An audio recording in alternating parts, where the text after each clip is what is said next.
The atmosphere inside the Summit Edge construction site trailer wasn't just stale, it was suffocating.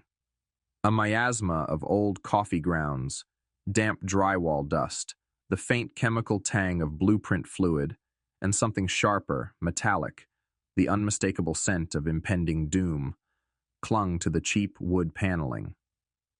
Outside, the late Montana afternoon sun, already dipping towards the horizon, cast long, accusatory fingers of light through the grimy window pane, illuminating motes of dust dancing in the tense air and striping the impeccable charcoal suit worn by Ryan Keller.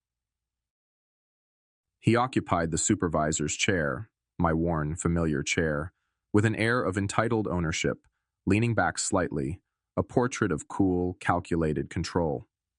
Across the scarred particle board desk, Jake Miller shifted uncomfortably. 20 years my junior, Jake was someone I'd taken under my wing, patiently explaining the nuances of load-bearing calculations and the critical importance of proper site sequencing. Now, he looked like a cornered animal, eyes darting nervously, unable to meet my steady gaze. His usual easy grin was replaced by a clammy sheen of sweat on his upper lip. "The evidence is quite clear, Mike." "Undeniable, really," Keller stated, his voice a low, smooth baritone, the kind that could charm investors and intimidate subcontractors with equal ease. It was a voice like polished granite, beautiful on the surface, unyielding beneath. He gestured with a manicured hand towards a manila folder lying open, strategically placed dead center on the desk. Inside lay a stack of inspection reports, forms I handled daily. But these were grotesque parodies. Reports bearing my forged signature, attesting to the safety and compliance of sections I knew were problematic. Dates were smudged or subtly wrong. The signatures mimicked my own but lacked the familiar flow, betraying the slight hesitation of the forger. Critical details about inadequate rebar spacing on the 5th floor, the questionable cure time for the foundation pour near the east wing, issues I had specifically red flagged in my actual reports, were conveniently omitted or glossed over. These weren't just errors. They were deliberate, malicious fabrications. "Gross negligence," Keller continued, letting the words hang in the air like poison gas. "A consistent failure to accurately document site conditions. Falsified safety checks. It paints a picture, Mike, and frankly, it's not a pretty one. Puts the entire project, the company's reputation, at risk. My name is Mike Dorsey, 53 years old. For 3 decades, the rhythm of construction sites had been the soundtrack of my life. The roar of heavy machinery, the whine of power saws, the satisfying thud of correctly seated beams. I'd started as a grunt, hauling lumber and mixing concrete under the unforgiving Montana sun, learning the trade from the ground up. I knew the subtle sag of an overloaded beam by sight, the precise torque needed for high-strength bolts by feel, the difference between a generator running smoothly and one about to seize just by its hum. I'd earned my way up through grit, sweat, and an unwavering commitment to doing things right, eventually becoming senior site supervisor for Summit Edge, entrusted with their flagship project, the Riverview Tower. This gleaming edifice of glass and steel was meant to be the crowning achievement of my career, a testament to solid, reliable construction. Instead, it was becoming a monument to cut corners and moral compromise. And I knew the smell of compromise better than anyone. It smelled exactly like the cloying, artificial scent emanating from Ryan Keller. "Those reports are garbage, Ryan, and you know it," I said, my voice remarkably steady, betraying none of the icy tremor that had begun deep in my gut. Years of dealing with confrontational subcontractors and unexpected crises had taught me the value of controlled calm. My gaze deliberately shifted to Jake. He visibly flinched, his eyes widening, a toxic cocktail of fear, guilt, and naked ambition swirling within them. The pieces slammed into place with brutal clarity. Keller, the slick import from some high-powered coastal firm, all sharp suits and ruthless efficiency, needed someone to take the fall. The project was behind schedule and over budget, thanks to his relentless push for speed and his penny pinching on materials. I was the obstacle, the old-school supervisor constantly citing regulations, demanding proper procedures, questioning the substandard materials he was trying to sneak through purchasing. Keller had likely dangled my position, the corner office in this very trailer, in front of Jake, exploiting the younger man's eagerness to climb the ladder. Jake's unusual behavior earlier that day, hovering near my desk, asking odd questions about my filing system, now made perfect, sickening sense. He hadn't just found these reports, he'd planted them. "Your signature is right there, Mike," Keller countered, his tone hardening slightly, tapping an offending page with a perfectly manicured finger. Clear as day, and Jake, being diligent, flagged these serious discrepancies during a routine audit he initiated. Jake swallowed hard, his Adam's apple bobbing. "Yeah, Mike. I saw the logs didn't match the physical checks. Had to report it up the chain." He mumbled the words, avoiding my eyes again, staring instead at a crack in the particle board desk as if it held the secrets of the universe. The lie was pathetic, almost insulting in its transparency. He couldn't even commit to the betrayal with conviction. "I see," I replied slowly, the words tasting like ash. The anger wasn't the hot, explosive kind Keller probably anticipated. It was colder, heavier, a deep, settling conviction of profound injustice. 30 years. 30 years of showing up before dawn, leaving after dusk, of prioritizing the safety of my crews over arbitrary deadlines, of arguing for the integrity of the structure over the immediate bottom line. All of it swept away by a cheap frame-up orchestrated by a corporate shark and his easily swayed protege. Keller wanted me gone because I represented everything he wasn't: experienced, principled, and unwilling to sacrifice safety for profit margins. Margins I increasingly suspected were linked to something far murkier than just standard construction finance. "Given the severity of these findings, we have no choice," Keller declared, his voice regaining its smooth, executive polish. He slid a single sheet of paper across the desk, the official termination notice, pre-printed and waiting. It landed with a soft finality beside the folder of lies. "Effective immediately, your employment with Summit Edge Construction is terminated due to gross misconduct and failure to adhere to safety protocols." The irony was a physical blow. "Security will escort you from the premises." I didn't raise my voice. I didn't argue or plead my case. That was the reaction they wanted, the emotional display they could later cite as proof of my instability. Instead, I drew on decades of ingrained discipline. I met Keller's cool gaze directly and gave a single sharp nod, a gesture of acknowledgement, not acquiescence. "I'll need to gather my personal tools and belongings from the gang box in my locker." "That won't be necessary," Keller replied instantly, his smile not reaching his eyes. "To ensure a smooth transition, Jake already packed up your essentials this morning. They're in that box by the door." He gestured dismissively towards a standard-issue cardboard box.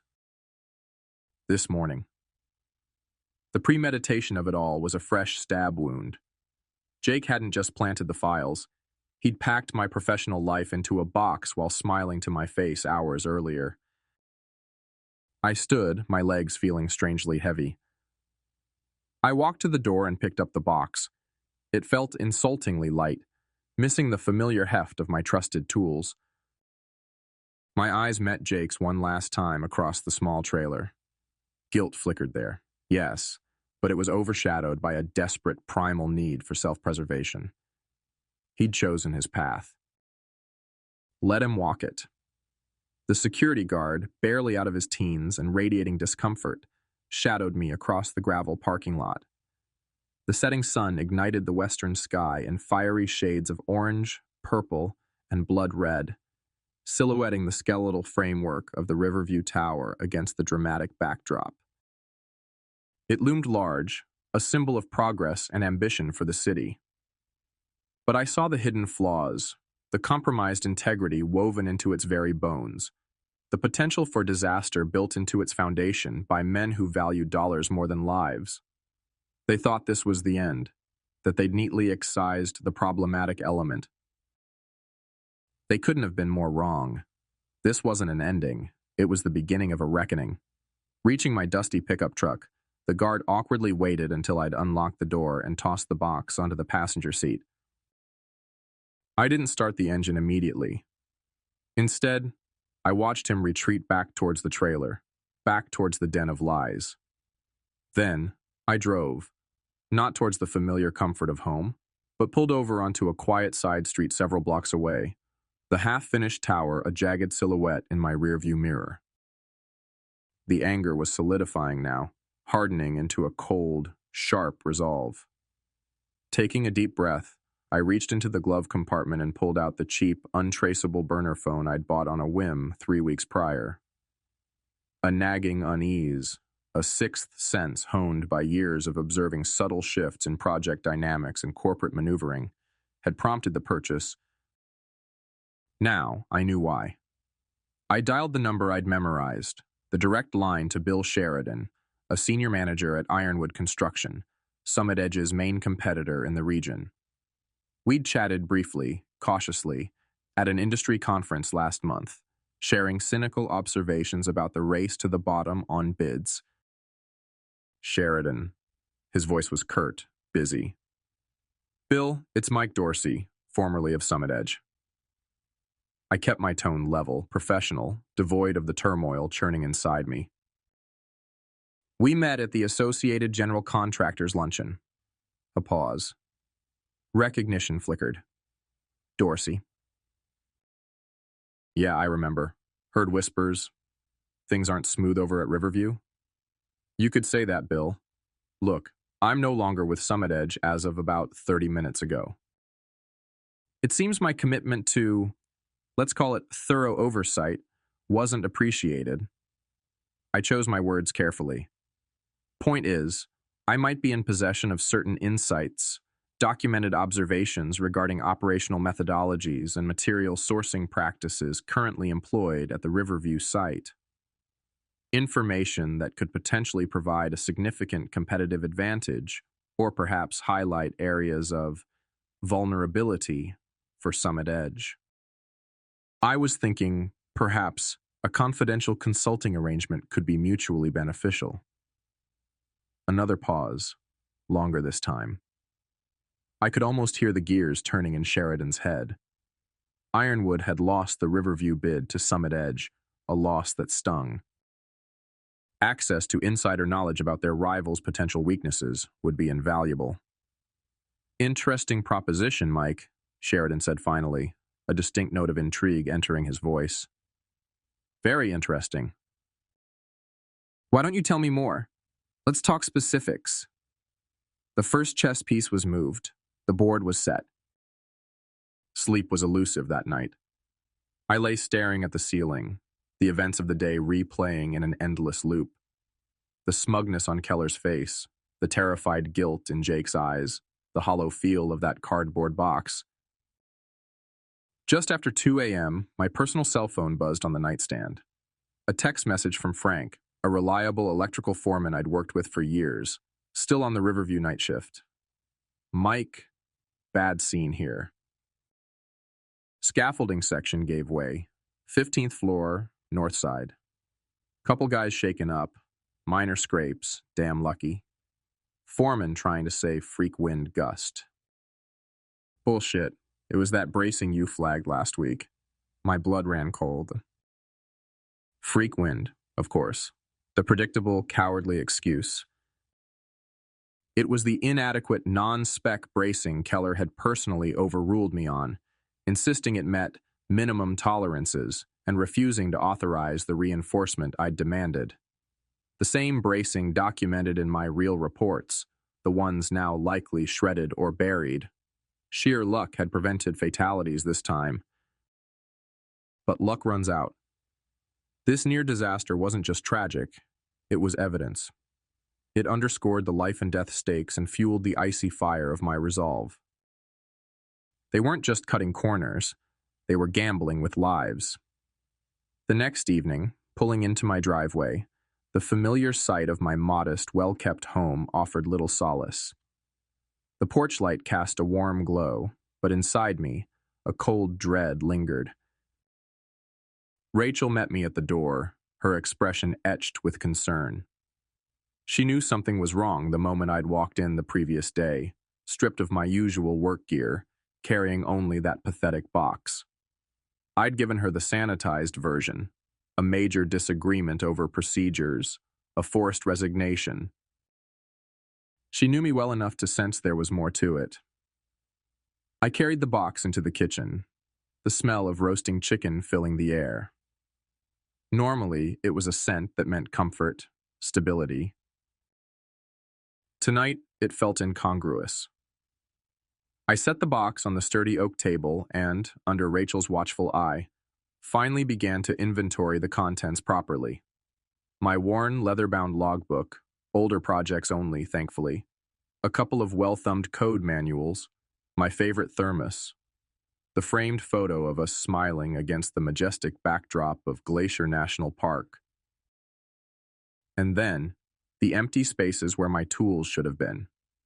Not just any tools.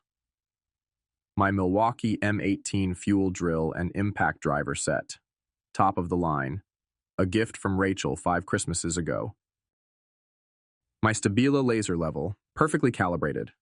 My set of German-made Wera torque wrenches, essential for verifying structural bolt tensions. My Fluke multimeter. Decades of careful accumulation, tools that were extensions of my own hands, chosen for their precision and reliability. Easily worth over $2,000, probably closer to $3,000 if I had to replace them new. It wasn't company property, it was personal gear, accumulated over a career marked with my initials. This wasn't an oversight during packing, this was theft. A deliberate petty act of vindictiveness, likely Keller's parting shot, meant to cripple my ability to work independently and add a final layer of humiliation. "They took your tools?" Rachel asked, her voice tight with indignation. "Mike, they can't do that." "Apparently they can try," I said grimly, making a detailed list of every missing item. The call to Summit Edge Human Resources the following morning was an exercise in bureaucratic obfuscation. A polite but firm woman named Brenda offered scripted sympathy and vague promises. "We understand your concern, Mr. Dorsey. We will certainly investigate the matter of your reported missing personal items. However, company policy states that Summit Edge is not liable for personal property left on site." "Brenda," I interrupted, keeping my voice dangerously calm. "These weren't left. They were in my assigned gang box and locker, packed by an employee under company direction and returned incomplete. This is theft." "We will document your claim, Mr. Dorsey," she recited, her tone unchanging. "Mr. Keller's termination report cites insubordination and creating a hostile work environment as the reasons for dismissal, I should note." "Is that so?" I replied coolly. "Interesting, considering I never raised my voice. I'd like a copy of that report, please. And I expect my tools returned by the end of the week, or my next call will be to the Billings Police Department and the Department of Labor." I knew it was likely an empty threat regarding the tools' return, but I wanted my objection on record. Brenda promised to follow up. I knew she wouldn't. Then the letters started. The first arrived 2 days after the HR call, a plain white business envelope, standard postage, no return address. Inside, a single sheet of cheap printer paper, folded neatly. Typed in bold, impersonal block capitals, "Let it go, walk away, for your own good." My stomach tightened. This wasn't just HR stonewalling or Keller's petty theft. This was active intimidation. 2 days later, another arrived. Identical envelope, same block letters. Some things are best left buried. Digging gets people hurt. The messages were vague enough to be deniable, but the intent was crystal clear. They knew I wouldn't go quietly. They knew I had knowledge they didn't want shared, and they were warning me off. It didn't frighten me as much as it angered me. It proved they had something significant to hide. That evening, the kitchen table, cleared of dinner dishes, transformed into my war room. Rachel sat opposite me nursing a cup of tea, her usual calm demeanor replaced by a worried frown as I worked. On my personal laptop, never connected to Summit Edge's network, I began meticulously organizing the mountain of evidence I'd been discreetly compiling for months on encrypted thumb drives and cloud storage, ever since Keller's arrival and the first disturbing signs of procedural shortcuts. Digital photographs, time-stamped and geotagged, showing faulty welds, inadequate concrete coverage over rebar, improperly stored materials exposed to the elements. Scans of my original daily logs, detailing safety concerns raised and subsequently ignored.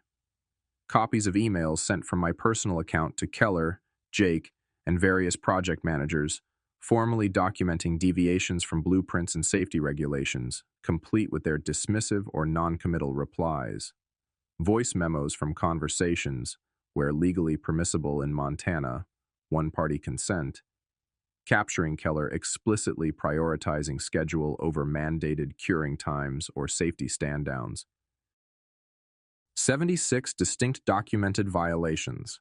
They ranged from relatively minor, missing guardrails on temporary platforms, to potentially catastrophic, evidence suggesting substandard structural steel batches were accepted despite failing initial quality tests. The use of bolts that didn't match specification for critical connections. It was a damning indictment, not just of incompetence, but of willful, dangerous negligence. Mike, this is huge, Rachel breathed, peering over my shoulder at the screen, her hand resting gently on my arm. The letters, the tools, they're really trying to silence you. This feels dangerous. They're desperate, Rach, I said, highlighting a particularly damning email exchange. People get desperate when they have everything to lose. That's why they're making mistakes, like threatening me. I navigated to a secure, encrypted email service. "What are you doing?" she asked, her voice barely a whisper. "What I should have done weeks ago, maybe. What I have to do now." I began drafting a detailed formal complaint to the Regional Occupational Safety and Health Administration, OSHA, office.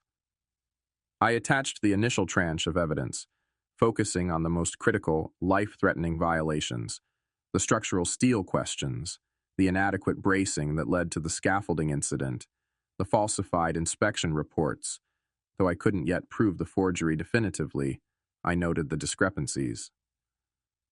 "Be careful, Mike," Rachel pleaded softly, her eyes mirroring the screen's cold light. "Please. Think about us." I paused, my fingers hovering over the keyboard. I looked at her, saw the genuine fear in her eyes, and felt a pang of guilt for bringing this storm to our doorstep. But then I thought of the crews working on that site, unaware of the risks. I thought of the hundreds, maybe thousands, of people who would eventually occupy that building, trusting its integrity. Some things are more important than a job, Rach. Some things are about sleeping at night. I met her gaze. They picked a fight with the wrong guy. She held my gaze for a long moment, then squeezed my arm gently. "I know. Just be smart about it. Watch your back. Always," I promised, and with a deep breath, I clicked send. The digital packet flew into the ether, an arrow aimed at the heart of Summit Edge's corrupt operation. There was no turning back now. The waiting was nerve-wracking. Days crawled by. I started putting out feelers for work, calling old contacts at other construction firms. The responses were polite but cool. Word travels fast in the construction community, especially in a city the size of Billings. Keller, I suspected, was already poisoning the well, painting me as disgruntled, unreliable, a troublemaker. Then, a breakthrough came from an unexpected source. I was nursing a lukewarm coffee in a booth at the back of Millie's Diner, a downtown institution far removed from the usual construction crowd haunts, trying to make the coffee last, while I reviewed building codes on my tablet. A shadow fell over my table. I looked up to see Leo Briggs sliding into the opposite bench. Leo looked older than his 60-something years, his face a roadmap of sun-baked wrinkles and weary resignation. As Summit Edge's nominal chief safety officer, he had the title but none of the authority under Keller's reign. Keller preferred younger, more pliable managers who wouldn't quote OSHA regulations chapter and verse like Leo did. "Rough business, Mike," Leo began, his voice low and gravelly. He signaled the waitress for coffee. "Heard Keller railroaded you good." "Something like that, Leo." I studied him. Leo was old school, a man who believed in doing things by the book, even if it made him unpopular. He'd clashed with Keller numerous times, his safety recommendations consistently overruled or ignored. "Figured as much," Leo grunted as the waitress placed a steaming mug in front of him. He took a slow sip, his eyes scanning the diner before settling back on me. "Keller's rotten, not just cutting corners for profit. There's something else driving him, something frantic." He leaned in conspiratorially. "Been keeping my own files, Mike." Quietly. Ever since he pushed me aside. Notes, copies of memos he thought were buried, emails where he explicitly told engineers to find a workaround for safety regs. He paused, gauging my reaction. "Heard you filed an OSHA complaint?" I nodded cautiously, focused on the immediate hazards. Leo nodded back, a spark of grim satisfaction in his weary eyes. "Good. But it goes deeper. Keller, he wasn't always Keller. Name used to be Kelleher. Ryan Kelleher. Worked on a big mall project down in Missouri, maybe 12, 13 years ago. There was a structural failure.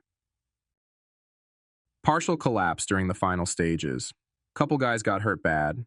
Story got buried quick. Local scandal. Kelleher was senior management for the developer. Firm went bankrupt, he vanished.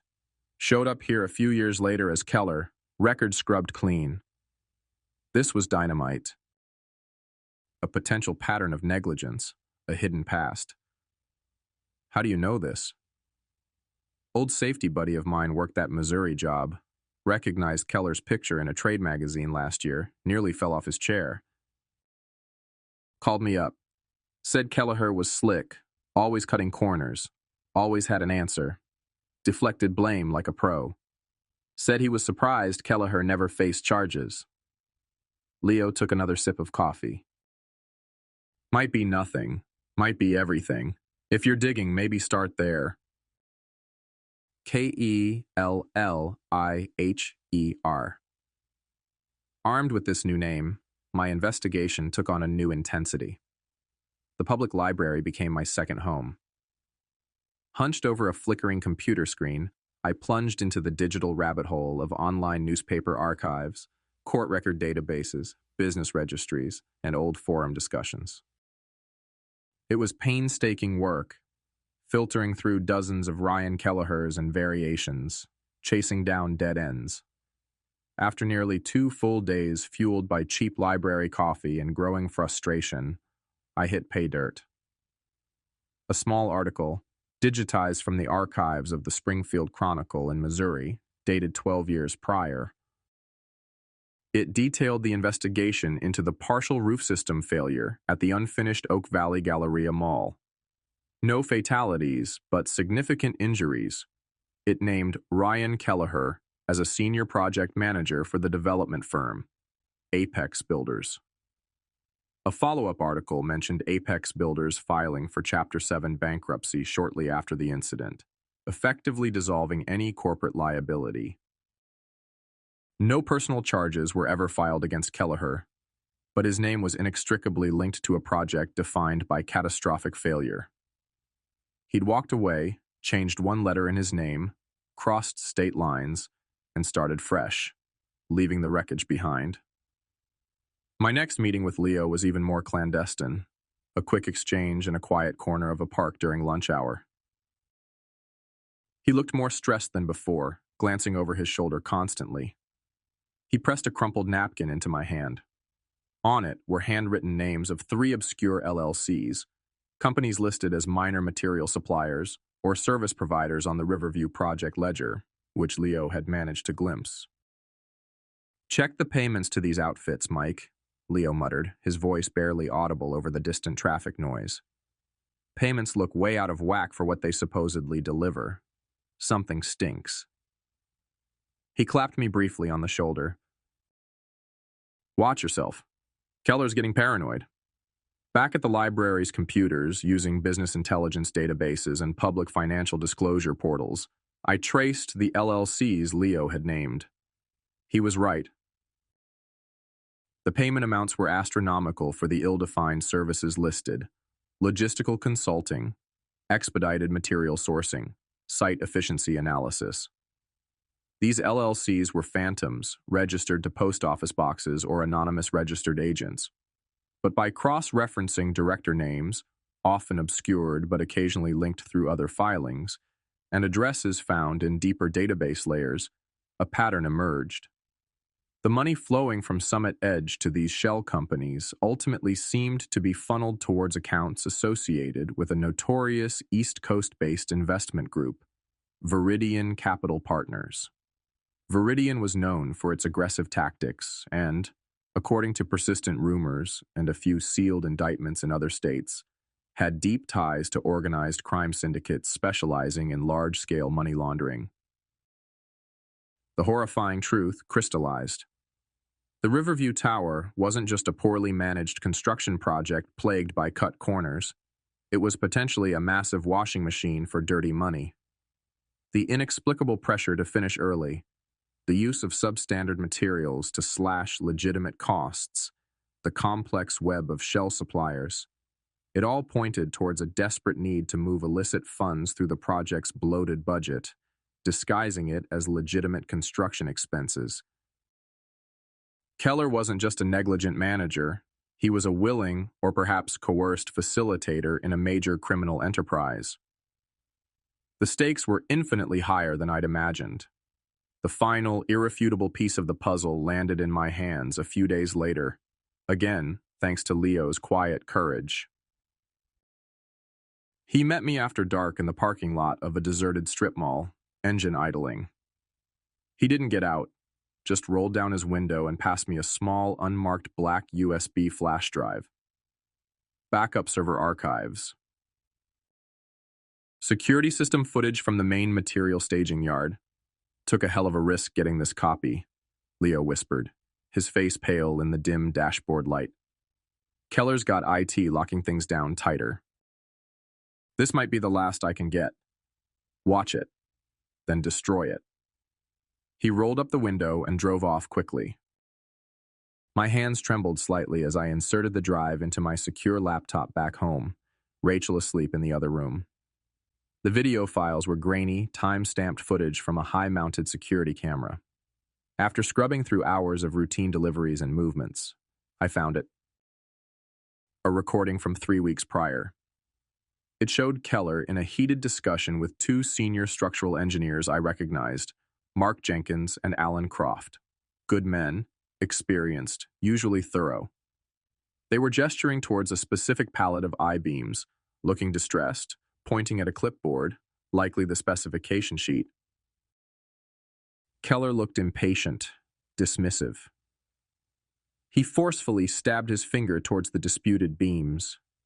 Beams I instantly recognized as the cheaper, lower-grade steel shipment I had personally argued against accepting, and then pointed emphatically towards the upper floors of the rising tower skeleton.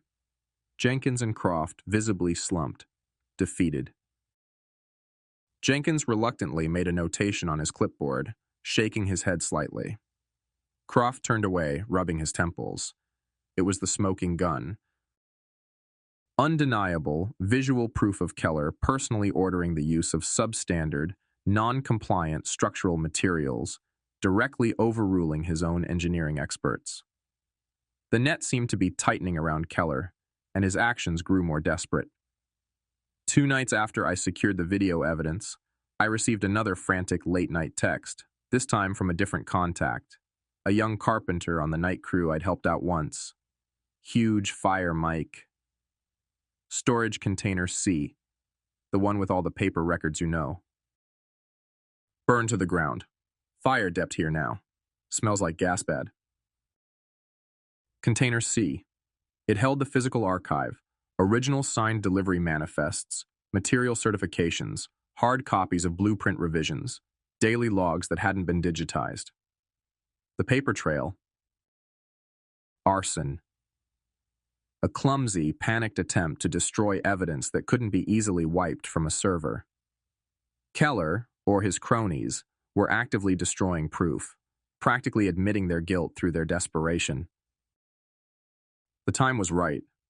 The pieces were in place. OSHA was likely sniffing around due to my initial complaint. The scaffolding incident had raised internal alarms, no matter the official story. The fire reeked of a cover-up. Key personnel like me and Leo were gone or sidelined, creating operational gaps. Summit Edge was wounded, vulnerable.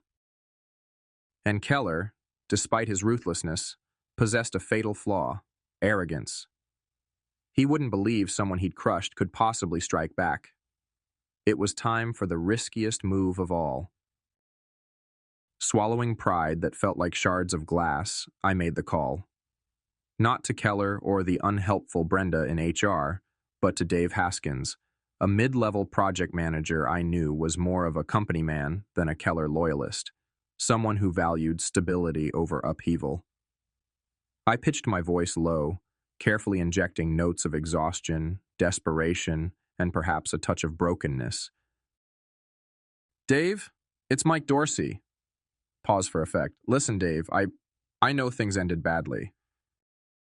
I was stressed, said some things, maybe overstepped. Truth is, Dave, I'm in a real bind now. Bills are piling up, prospects are zero." Keller made sure of that.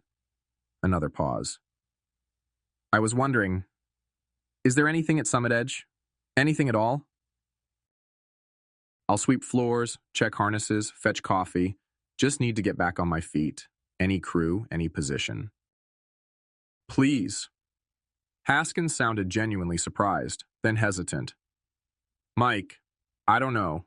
After everything that happened, Keller was pretty clear." "I know, Dave, I know. I'll keep my head down, 'cause no trouble. Just need the work. I'll even report to Jake Miller if I have to. Whatever it takes." Offering to work under Jake was the masterstroke of feigned humility. Haskins sighed. "Jesus, Mike. Okay, look. No promises. Let me feel things out. See what Keller says, but don't get your hopes up." 2 days later, the call came. Haskins sounded bemused. "You're not going to believe this, Mike. Keller actually said yes. Thinks maybe a little humility will do you good," his words. "Said he wants you where he can see you. Assistant Safety Coordinator, temporary basis. Reporting directly to Jake Miller, like you offered. Starts Monday, 6 a.m. sharp. Don't screw this up." Reporting to Jake. The taste was bile, but the opportunity was gold.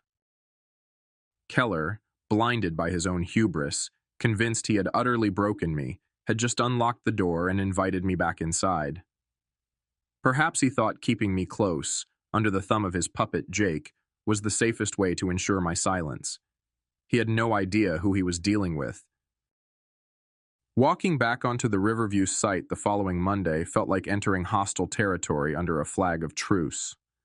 My old crew members eyed me with a mixture of pity, suspicion, and morbid curiosity. Jake Miller, puffed up with his new title, clearly relished the power reversal. He assigned me the most menial, time-consuming tasks, painstakingly inventorying fire extinguishers across 20 floors, recalibrating fall arrest harnesses, updating faded safety signage in remote stairwells. It was calculated humiliation, designed to reinforce my lowly status. I played the part, keeping my gaze downcast, my answers short and deferential, projecting an aura of defeated acceptance. But beneath the veneer of the humbled supplicant, my senses were on high alert. My diminished role ironically gave me greater freedom to roam the site, less scrutinized than a senior supervisor. My eyes missed nothing: the cosmetic patches over the still questionable bracing on the upper floors, the pallets of electrical wiring bundles bearing a different, cheaper manufacturer's label than specified in the plans, the perfunctory inspections Jake signed off on after only the most cursory glances. I quietly reconnected with trusted foremen and subcontractors, speaking in hushed tones during coffee breaks or in noisy elevator shafts. Confirmation came in weary nods and muttered warnings. Yes, the pressure from Keller and his inner circle to cut corners was relentless. Yes, cheaper materials were being substituted. Yes, testing procedures were being bypassed. Fear kept most silent, but the resentment simmered just below the surface. Leo and I perfected our covert communication. Quick, seemingly accidental encounters in less trafficked corridors allowed for swift, palm-to-palm exchanges of encrypted micro SD cards. We used prearranged dead drops, a loose brick behind the porta-potties, the hollow leg of a discarded welding table. He fed me digital copies of altered inspection reports pulled from deep server archives, internal memos where Keller demanded adherence to impossible deadlines, regardless of procedural delays, and fragments of accounting spreadsheets showing suspicious payment authorizations to the shell companies. I overheard panicked whispers between Keller's lieutenants about upcoming audits and potential exposure related to Viridian Capital. The full, terrifying scope of the conspiracy became undeniable. The safety violations were merely the visible symptoms of a deep-seated corruption driven by the need to launder vast sums of money. Keller, his hand-picked engineers like Jenkins and Croft, likely coerced or trapped, Jake Miller, the willing pawn, and high-level executives within Summit Edge's own finance department were all entangled. After 3 weeks of intense, nerve-shredding undercover work, playing the part of the broken man while meticulously gathering the final threads of evidence, I knew I had enough. More than enough. Back in the relative safety of my home office, I compiled the final dossier. It was a digital bombshell, Leo's damning internal documents and his own sworn affidavit, the irrefutable security footage of Keller ordering the material substitution, detailed tracing of the laundered money to the Shell LLCs and Viridian Capital, my own corroborated observations and photographic evidence gathered during my undercover stint, cross-references to specific OSHA and building code violations, and the initial complaint data. Using a public library computer and a series of newly created, anonymous encrypted email accounts routed through multiple VPNs, I launched the final assault. Package 1, the comprehensive file detailing every safety violation, fraudulent report, and the damning video, went directly to my primary contact at OSHA, flagged as critical update, urgent, immediate action required. Package 2, emphasizing the financial crimes, the link to Viridian Capital, Keller's alias, and the Missouri incident, was submitted through the FBI's official online tip portal for major white-collar crime and public corruption. I cross-referenced the OSHA complaint number in the FBI tip and vice versa, ensuring the agencies could connect the dots. The fuse was lit. The explosion came just 48 hours later. I was performing a mandated check of emergency lighting circuits on the 3rd floor, Jake's idea of keeping me busy and out of the way, When the first sleek dark sedans with tinted windows and unobtrusive government plates rolled silently up the main access road. Then more arrived.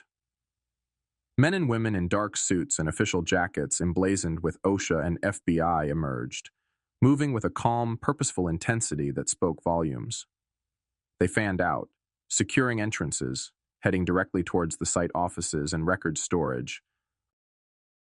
The site lockdown was swift, professional, and absolute. The raid was on. Panic erupted instantly.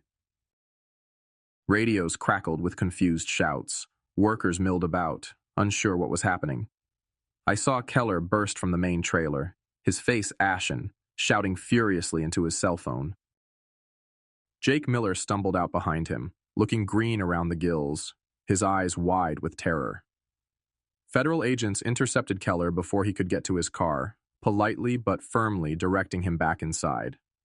Other agents were already inside, carrying out document boxes and computer towers. The rest of the day was a blur of controlled chaos. Key personnel, engineers, project managers, finance staff, were sequestered and interviewed. Computers were seized, file cabinets sealed. The Riverview Tower project ground to a sudden, screeching halt under the weight of federal authority.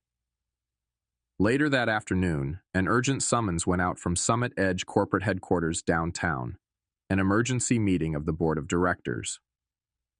I wasn't privy to the internal machinations, but Leo, who still had tenuous access to some company-wide communications, managed to send me a series of terse, encrypted texts from his burner phone. 15:30. Brooks just arrived. Private jet. Looks furious. Jonathan Brooks was the lead director representing the powerful East Coast Investment Consortium that held a major stake in Summit Edge, likely investors blindsided by the Viridian Capital connection. 16:10. Emergency Board MTG started. Keller, CFO, top legal present. Brooks running the show. 16:45, shouting heard from conf room, serious accusations flying. 17:20, Brooks presenting evidence. Photos, financials, sounds like your stuff, Mike. He got it somehow. Perhaps tipped off by the feds, or Sheridan at Ironwood had made his own strategic move. 17:55, Keller looks like he's seen a ghost. CFO sweating buckets. Legal team silent. 18:15, meeting adjourned abruptly. Feds waiting outside the boardroom door. They just took Keller. In cuffs. 18:20, pandemonium. CFO being questioned. It's over, Mike. They got him. I read the final message, sitting alone in my truck parked down the street from the now silent construction site. No triumph surged through me, only a profound, weary sense of release. The implosion wasn't loud or fiery. It was the cold, quiet click of justice finally arriving, dismantling a corrupt edifice brick by corrupt brick. Weeks melted into a month filled with legal proceedings, depositions, and intense media scrutiny. Then came the day of the official press conference, held on the imposing stone steps of the county courthouse. The area teemed with reporters, news vans bristling with antennas, and curious onlookers. I stood near the back, anonymous in the small crowd, wearing a simple cap pulled low. On the top step, flanked by stern-faced officials from OSHA, the FBI, and the State Attorney General's office, the U.S. Attorney for the District of Montana approached the podium. He spoke in measured tones, detailing the findings of the multi-agency investigation into Summit Edge construction and the Riverview Tower project. He laid bare the systematic and egregious disregard for safety protocols, the deliberate falsification of critical inspection reports, and the knowing use of substandard structural materials that had placed workers and the future public occupants at significant risk. He then detailed the parallel financial investigation, exposing the complex money laundering scheme designed to funnel millions of dollars through shell corporations linked to Viridian Capital Partners, ultimately benefiting organized criminal elements. Then came the indictments. Ryan Keller, or Kelleher, charged with multiple counts of wire fraud, conspiracy to commit money laundering, major fraud against the United States, related to potential future federal tenant contracts, and reckless endangerment. Two senior engineers, Jenkins and Croft, charged with conspiracy and fraud, though the U.S. Attorney noted their cooperation would be considered so. Jake Miller, facing similar charges but expected to receive leniency in exchange for his full testimony against Keller. Two high-ranking executives from Summit Edge's finance department implicated in facilitating the financial crimes. Summit Edge Construction itself, facing license revocation proceedings, massive fines, and effective dissolution under the weight of civil lawsuits already being filed. The Riverview Tower project, the U.S. Attorney announced, would be subject to a complete structural review, likely requiring partial demolition and reconstruction under entirely new management and intense federal oversight. My name was never mentioned. The officials thanked the courageous whistleblowers whose initial reports and subsequent cooperation had been instrumental. As the press conference concluded and the officials began fielding shouted questions, Jonathan Brooks, standing stoically among them, surveyed the crowd. His sharp eyes scanned the faces, eventually landing on mine. For a fleeting second, our gazes locked. He gave a single, barely perceptible nod, a silent acknowledgement, a gesture that conveyed more respect than any public accolade could have. It was enough.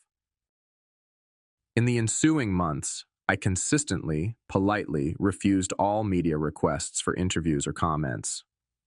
The story wasn't mine to tell anymore. It belonged to the public record, a cautionary tale of greed overriding integrity. Summit Edge Construction ceased to exist, its assets liquidated, its name synonymous with scandal. Keller, facing overwhelming evidence, eventually took a plea deal, receiving a lengthy prison sentence but avoiding a protracted trial, likely in exchange for testimony against the higher-ups at Viridian Capital. Jake Miller received probation. Jenkins and Croft, having cooperated fully, lost their licenses but avoided prison time. The quiet satisfaction of seeing justice served, however imperfectly, was profound. But the true reward came unexpectedly. Emails and quiet phone calls started trickling in. Young engineers just starting their careers, disillusioned safety officers working for other firms, even a few mid-career project managers, people who had followed the Summit Edge case closely. They weren't seeking gossip. They were seeking guidance. How do you handle pressure from management to cut corners? How do you document concerns effectively? How do you uphold ethical standards when your job is on the line? They saw something in my story, or rather, the parts they could piece together, that resonated with their own struggles and aspirations. It planted a seed. Several months later, using the funds from a modest but fair settlement negotiated quietly from the remnants of Summit Edge for wrongful termination and the theft of my tools, I took a leap of faith. I leased a small, unassuming office space in a renovated downtown building. No fancy furniture, just functional desks, good computers, and walls lined with bookshelves filled with code books and technical manuals. On the simple, frosted glass of the office door, the lettering was clean and direct. TrueBeam Safety Consulting. The name felt right. True, like the level line essential for any stable structure. Beam, representing the core structural integrity I believed in. Inside, framed simply on the wall behind my desk, hung the company's motto, a principle forged over 30 years in the trenches and tempered in the fire of the Riverview battle. Building on trust, not luck. My phone rang, pulling me from my thoughts. It was Sarah Jenkins, a bright young architect with a local firm known for its innovative, community-focused designs. Mike, Sarah here. We're finalizing the plans for the new library annex, and we were wondering if you'd be available to consult on the structural safety specifications and oversight protocols. We want to ensure this project is built not just beautifully, but impeccably. I leaned back in my chair, a genuine smile spreading across my face for the first time in what felt like a very long time. Absolutely, Sarah, I replied, reaching for a fresh notepad. Let's talk about doing it right. From the ground up. The real work, continued.